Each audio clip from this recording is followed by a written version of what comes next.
فأنا ناصح لإخواني بالصدع بالحق تبيض وجوههم. السكوت في مسألة الحزبية يضرها، فاصدع بما تؤمر وأعرض عن المشركين. سلامي على دماج ورجالها والشيخ يحيى ودار العلم يا سعد بانيها.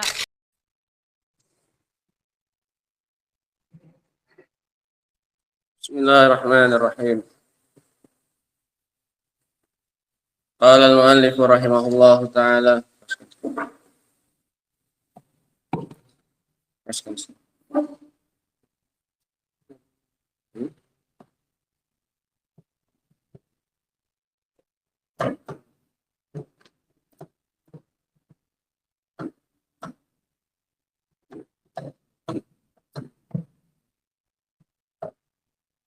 قال المؤلف رحمه الله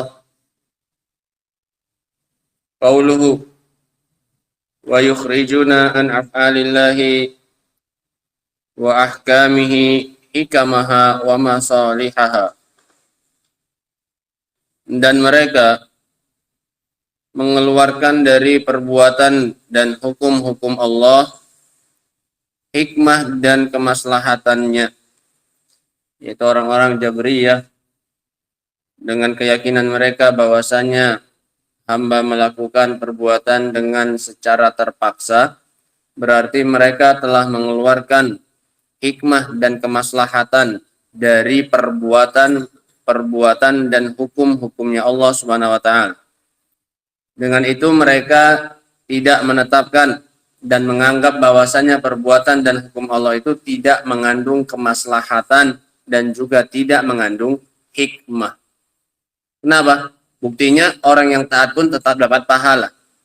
Padahal mereka melakukan ketaatan tersebut pun karena terpaksa.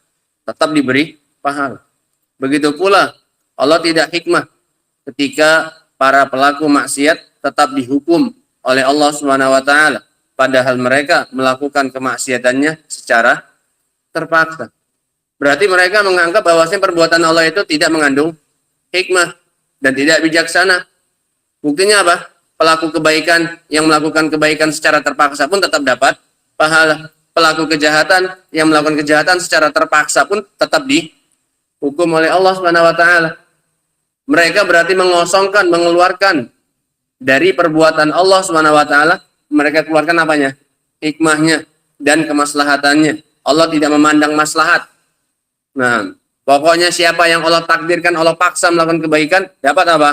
Pahala. Siapa yang Allah paksa untuk melakukan kejahatan, Allah akan apa ini? Hukum. Ini bijaksana tidak ini? Ini enggak bijaksana seperti ini. Nah, yukhrijun, makna yukhrijun, kata yukhrijun, ma'tufatun ala qawlihi yaghlu. Ini digandengkan dengan ucapan beliau, yaghlu. Mereka berlebih-lebihan dan mereka mengeluarkan. Menunjukkan pelakunya siapa? Siapa? Al-Jabriyah. Wa wajhu kaunihim yukhrijunal hikam wal masaliha an af'alillahi wa ahkamihi, dan sisi mereka mengeluarkan hikmah dan kemaslahatan dari perbuatan-perbuatan Allah dan hukum-hukumnya adalah annahum la yuthbituna lillahi hikmatan wala maslahatan. Mereka tidak menetapkan untuk Allah sifat hikmah dan kemaslahatan. Fahuwa yaf'alu wa yahkumu limujarrodi masyiatin. Bagi mereka Allah hanya melakukan dan menghukumi sesuai dengan keinginan semata. Keinginan yang tidak beriringan dengan apa ini? Hikmah. Pokoknya Allah mau ngasih ini pahala. Apa hikmahnya? Kenapa ini kasih pahala? Pokoknya aku ingin ngasih apa? Pahala. Yang ini kenapa dihukum? Pokoknya Allah, aku ingin apa ini? Menghukum dia. Selesai. Kan terpaksa dia akan melakukannya. Yang ini juga yang mendapatkan pahala terpaksa, tidak dipaksa? Dipaksa. Sehingga mereka mengatakan Allah melakukan itu murni semata-mata dengan apa ini? Masyiah. Masyiah yang nggak pakai apa ini? Hikmah. Ini pada manusia saja. Tercela tidak ini? Tercela. Nah, ketika kamu ditanya kenapa kamu melakukan ini? Ya suka-suka aku. Nggak ada apanya? Hikmahnya. Ini jawaban yang membuat celah pada diri seseorang ketika dia hanya menginginkan saja tanpa punya apa ini? Alasan, tanpa punya hikmah, tanpa bisa memberikan kemaslahatan untuk perbuatan tersebut. Ini namanya orang bodoh. Dia melakukan sesuatu hanya murni karena apanya? Keinginannya, nggak ada apanya? Hikmah yang ingin dia dapatkan di balik itu. Kenapa kamu duduk di sini? Di majelis ilmu? Ya suka-suka aku suka aja, mau aja. Bandingkan dengan orang yang mengatakan, kenapa kamu duduk di majelis ilmu? Aku ingin dapat pahala, aku ingin dapat ilmu. Mana yang lebih mulia? Manusia yang pertama atau yang kedua? Manusia yang kedua, kenapa? Keinginannya bergandeng dengan hikmah. Ada tujuan mulia yang ingin dia dapatkan, tidak semata-mata masyiat, tidak semata-mata keinginan.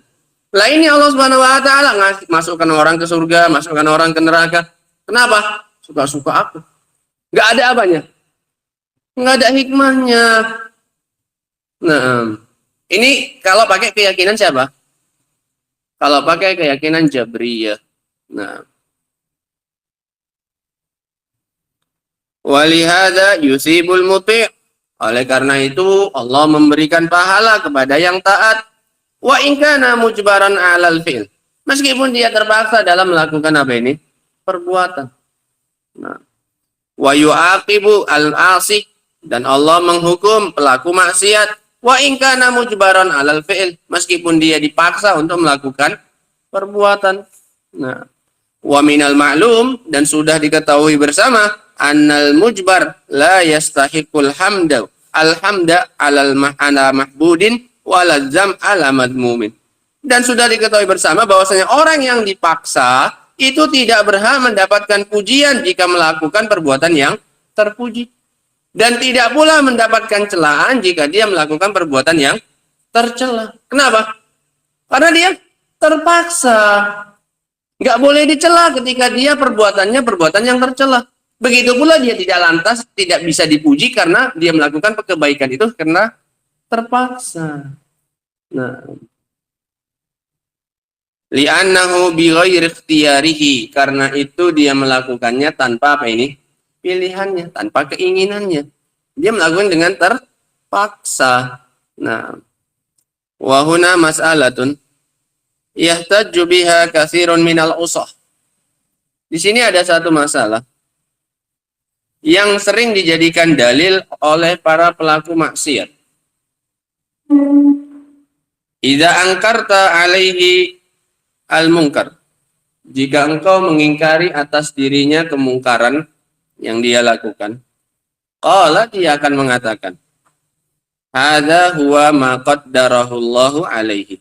Inilah yang Allah takdirkan atas dirinya.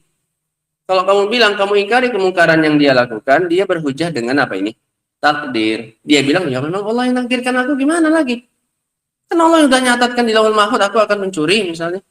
Aku akan berzina, aku akan ini. Mahfum ya? Banyak dari pelaku maksiat ketika diingkari kemungkarannya, dia berhujjah dengan takdir. Bahwasanya Allah sudah menakdirkan hal itu atas dirinya. Ata'taridu 'ala Allah? Makin nyerang. Kamu mau protes apa sama Allah? Allah sudah menakdirkan aku, kamu malah kamu protes aku, kamu ingkari. Kan Allah yang apa ini? Menakdirkan saya melakukan ini. Iya tidak? Nah, fa yahtaju bil qadar ala ma'asillah. Maka dia pun berhujjah dengan menggunakan takdir untuk kemaksiatan kepada Allah Subhanahu wa taala. Wa yaqulu, dia mengatakan, ana abdun musayyar. Aku adalah hamba yang dijalankan. Tsumma yahtaju aidan bi hadis. Kemudian dia berhujjah juga dengan hadis. Ini kalau aku maksiat mantan anak taklim ini. Hafal apa? Hafal dalil. Nah, kalian kalau masih taklim nggak hafal dalil, kalah sama pelaku apa ini? Pelaku maksiat aja tengok bawa hadis ini. Ketika kamu ingkari, dia bawa hujahnya. Kamu nggak ingat dulu belajar takdir dulu ya? Kan sudah ditakdirkan sama Allah yang kita lakukan itu. Jauh sebelum kita diciptakan. Dalilnya ada lagi katanya. Apa itu? Tahajud Adam wa Musa. Adu hujjah. Adam dan Musa. Berdebat. Adam dan Musa. Bukan Musa ini. Musa yang lain. Nabi Musa. Faqala lahu Musa. Maka Nabi Musa berkata kepada Nabi Adam. anta abuna, engkau adalah ayah kami. Khayyabtana wa akhrajtana minal jannah, engkau sengsarakan kami, engkau rugikan kami, dan engkau keluarkan kami dari surga. Gara-gara engkau keluar dari surga, kami pun akhirnya mana? Enggak ikut di surga. Paham ya? Ini siapa yang mengatakan? Nabi Musa kepada Nabi Adam. Dia menyalahkan Nabi Adam karena Nabi Adam keluar dari surga. Gara-gara Nabi Adam keluar dari surga, dia pun tidak bisa menikmati apa ini? Surga. Nah, faqala lahu Adam, maka Nabi Adam pun berkata kepadanya, anta Musa, kamu adalah Musa. Istafaqallah bikalam, Allah telah memilihmu dengan mengajakmu bicara. Allah pilih engkau untuk yang diajak bicara secara langsung tanpa perantara. Wa kataba laka Taurah biyadi, dan dia juga menuliskan untukmu Taurat dengan tangannya. Sehingga Taurat itu sudah tertulis, turun kepada Nabi Musa dalam keadaan sudah apa ini? Tertulis. Lihat mulianya siapa ini? Nabi Musa. Atalumuni ala amrin qaddarahullahu alayya qabla an yakhluqani bi arba'ina sana. Apakah engkau mencela aku atas suatu perkara yang telah Allah takdirkan atas diriku sebelum dia menciptakanku 40 tahun? 40 tahun sebelum dia menciptakan aku, dia sudah menakdirkan aku akan keluar dari mana ini? Surga. Kenapa engkau masih apa ini? Mencela aku. Ini yang menakdirkan siapa? Ini dalil siapa tadi? Si pelaku maksiat. Wah, hafal. Kamu masih taklim aja kalah. Hafal hadisnya dia tentang kisah Nabi Musa dan Nabi Adam katanya. Lagi pakai bahasa Arabnya dia. Wah, udah. Qala Nabi sallallahu alaihi wasallam. Maka berkata Nabi sallallahu alaihi wasallam, fahajja Adam Musa. Qala talasan. Maka Adam pun mengalahkan siapa ini? Musa. Bisa bantah lagi Nabi Musa? Berarti yang menang siapa? Yang berhujah pakai apa tadi? Berarti yang menang siapa? Yang berhujah pakai apa tadi? Pakai takdir. Nah, Rasul aja memenangkan siapa ini? Nabi Adam. Ketika dia dicela atas kemaksiatannya, atas dosanya, dia bilang itu sudah ditakdirkan oleh Allah 40 tahun sebelum dia menciptakan aku. Sampai diulangi lagi oleh Rasul. Qalaha salasan. Rasul mengulanginya berapa? 3 kali. Nah, wa inda Ahmad, dalam riwayat Ahmad lafadznya fahajjahu Adam. Maka Adam pun mengalahkannya. Nah, ini kalau fahajja Adam Musa kan masih banyak kemungkinan. Kenapa didatangkan lafadz riwayat Ahmad itu? Karena masih ada 2 kemungkinan. Fahajja Adamu Musa bisa. Adam yang mengalahkan siapa? Musa. Bisa juga dibaca fahajja Adam Musa. Musa mengalahkan siapa? Adam. Karena Musa nggak kelihatan barisnya. Sehingga Adamnya bisa dibaca mu, bisa dibaca ma. Makanya penting belajar apa ini? Belajar nahu supaya bisa mengharokati, bisa tahu apa tadi? Jabatan-jabatannya. Ini sebagai fa'ilnya atau maf'ulnya. Makanya datangkan oleh beliau riwayat siapa ini? Imam Ahmad. Riwayat Imam Ahmad fahajjahu Adamu. Pasti. Nggak bisa Adama. Kenahunya pasti apa ini? Jadi maf'ul bi. Domir hu ketika bersambung dengan fi'il pasti jadi apa? Maf'ul. Nggak mungkin jadi apa? Fa'il. Sehingga Adam pasti jadi apa? Fa'il. Sehingga yang mengalahkan siapa ini? Adam. Mafhum? Lihat luar biasanya para ulama. Nggak sia-sia mereka. Sampai mereka cari riwayat yang lain. Nah, supaya menutup celah-celah. Nah, ini pentingnya belajar bahasa Arab. Kalau fahajjahu Adam, pasti Adamnya pasti apa ini? Fa'il. Nggak mungkin hunya yang jadi apa ini? Fa'il. Sama seperti ayat apa? Wa kallamahu Musa. Nah, pasti yang ngajak bicara siapa? Musa. Jadi fa'il. Nggak mungkin domir apa? Hunya. Maka Musa mengajak bicara dia. Nah, wa kallamahu rabbuh. Afwan. Wa kallamahu rabbuh. Dan Robnya mengajaknya bicara. Sehingga jelas siapa fa'ilnya yang berbicara? Allah Subhanahu wa taala. Nah, wa hiya shariha fi anna Adam ghalaba Musa bi hujjah. Maka riwayat yang ini terang bahwasanya Adam yang mengalahkan Musa dengan apanya?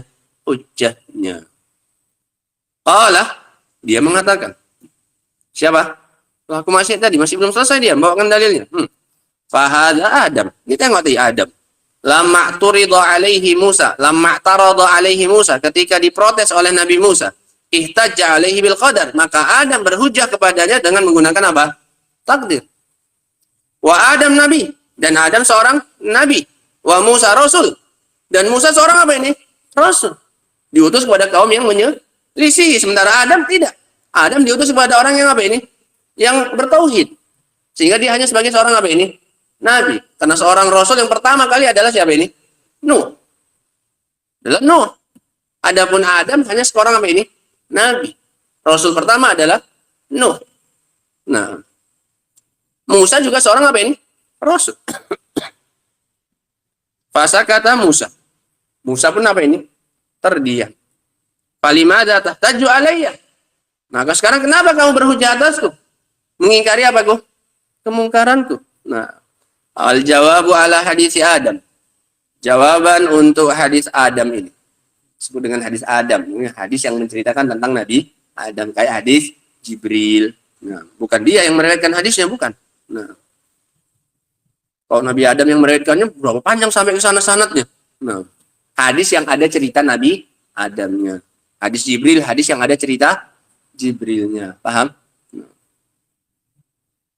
Amma ala ra'il qadariyah.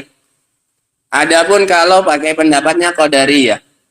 Fa inna tariqatahum anna akhbar al-ahad la tujibul yaqin.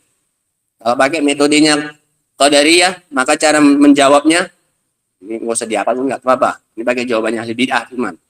Kan udah sering, kan pernah kita bilang untuk membantah Jabriyah pakai apa ini? Hujahnya siapa? Qadariyah. Untuk membantah Qadariyah pakai hujahnya siapa ini? Jabriyah. Udah. Ini sekarang kita pakai dulu senjata lawan aja dulu. Untuk mengalahkan Jabriyah ini kita pakai dulu senjata siapanya? Musuhnya. Senjata kita nanti aja, simpan dulu. Nah. Udah. Ini pelajaran malam, bantah-bantahan, ini bantah-bantahan. Yang kayak gini udah senior-senior, udah 7 tahun, nomor 8 tahun. Kalau kuliah udah tamat, mahasiswa abadi kalian. Tamat-tamat dari sini.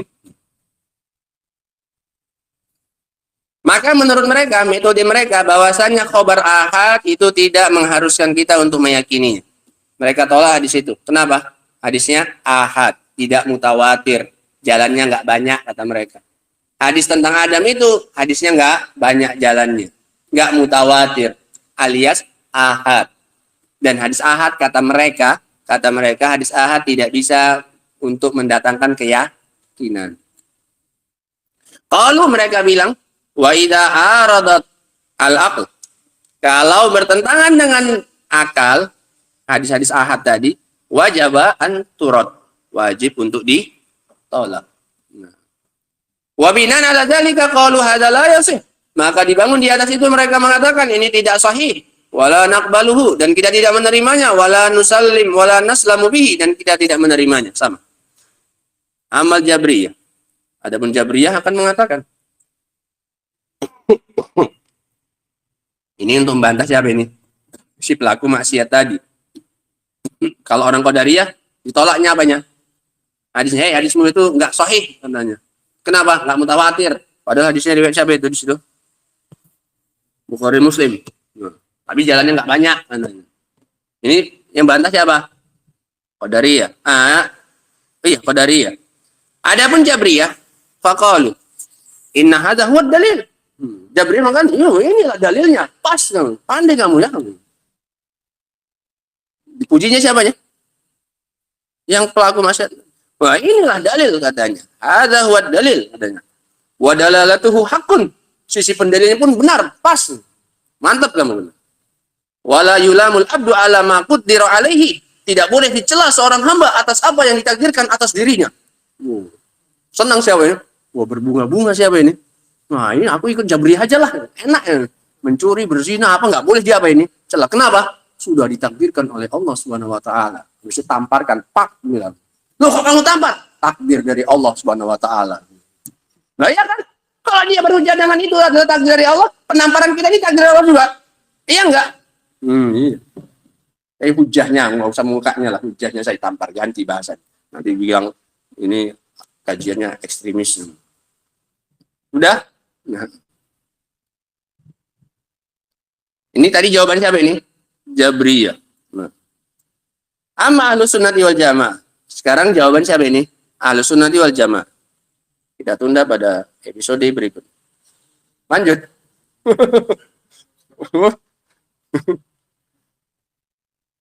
Adapun ahlu sunnah wal jamaah, faqalu, maka mereka mengatakan, wah ini kalau udah dimulai subat itu memang harus diselesaikan ya Pak. Mau gimana lagi? Kan tadi nggak ada pikir jawabannya nggak panjang, rupanya panjang ya Pol. Sampai selesai tuh. La ilaha illallah.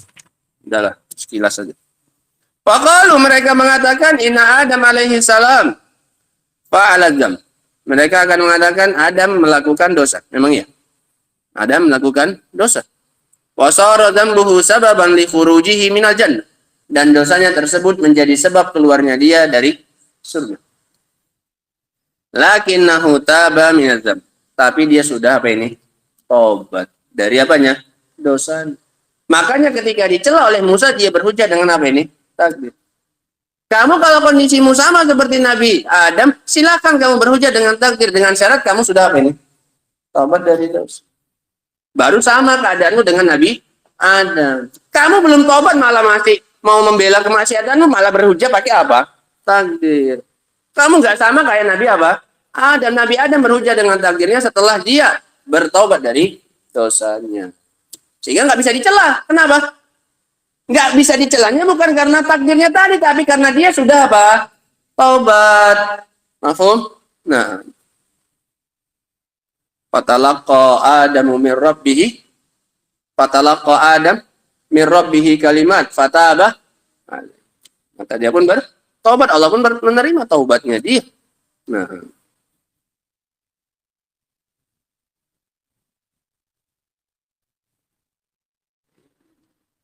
Wa ba'da taubatihi ijtabahullah wa taba alaihi wa hada. Dan setelah taubatnya maka Allah pun memilihnya dan menerima taubatnya dan memberinya petunjuk. Wa ta'ib minadz dzambi kaman la dzambalah. Dan orang yang telah bertaubat dari dosa maka dia bagaikan orang yang tidak punya apa ini? Dosa. Dia enggak melakukan dosa. Nah, dia sudah bertaubat darinya. Wa minal muhal anna Musa alaihi salam wa huwa ahadu ulil azmi minar rusul yalumu abahu ala syai'in taba min thumma jtabahu Allah. Dan termasuk perkara yang mustahil bahwasanya Nabi Musa alaihi salam dalam keadaan beliau adalah salah seorang ulul azmi dari kalangan para rasul, dia mencela ayahnya sendiri atas sesuatu yang dia telah bertobat darinya. Kemudian Allah Subhanahu wa taala memilihnya ba'dahu wa taba alaihi wa hada wa innamal laum 'alal ma'siyah allati hasalat bi fi'lihi. Sehingga dia bukan mencela karena Nabi Adam sudah apa ini? Taubat, tapi Musa mencelanya karena kemaksiatan yang muncul dari hasil perbuatannya.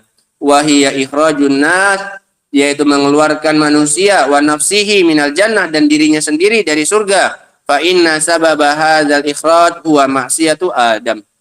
Dikarenakan sebab pengeluaran tersebut adalah kemaksiatan yang dilakukan oleh Adam. Ala anna Adam alaihi salam la syakka annahu lam yaf'al dzalik.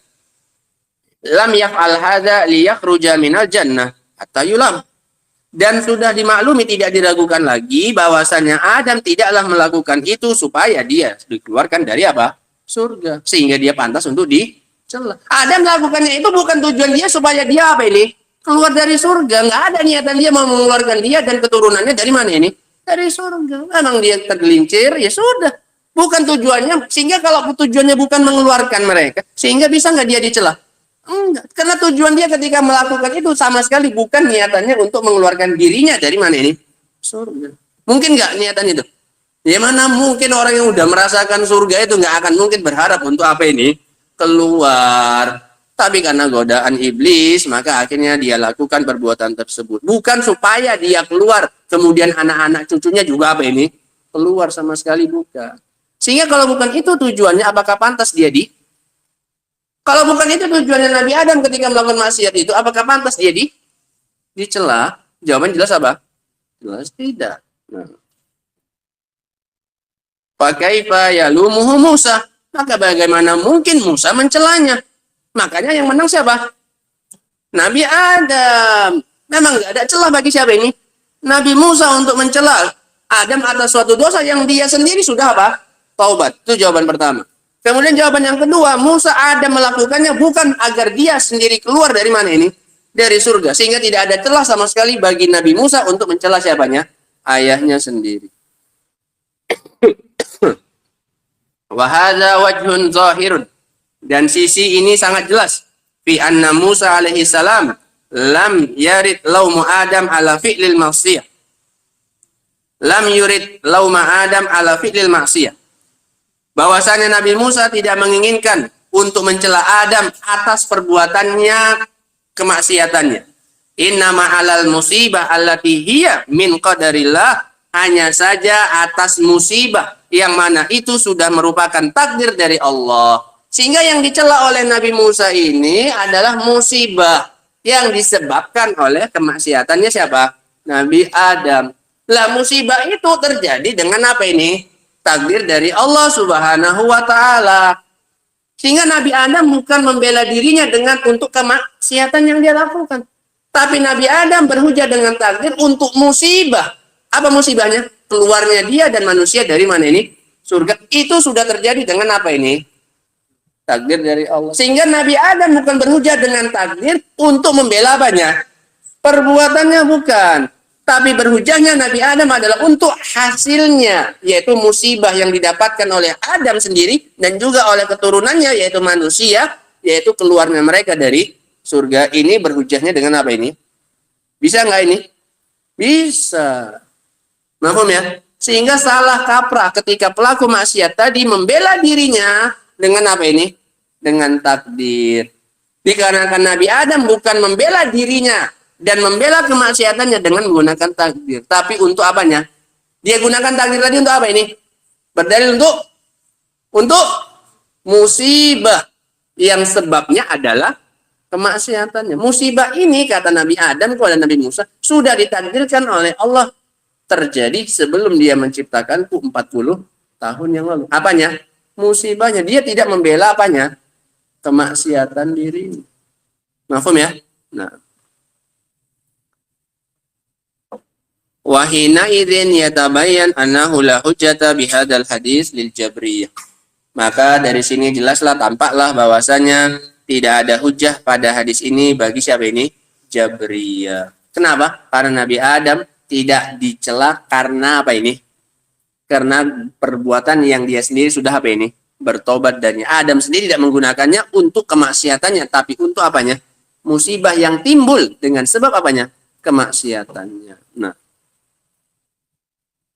fanahnu naqbaluhu wala nungkiruhu kama huwa fi'lul qadari, sehingga kita tidak menerimanya dan tidak pula mengingkarinya seperti yang dilakukan oleh qadariyah. Qadariyah tadi menolak apanya?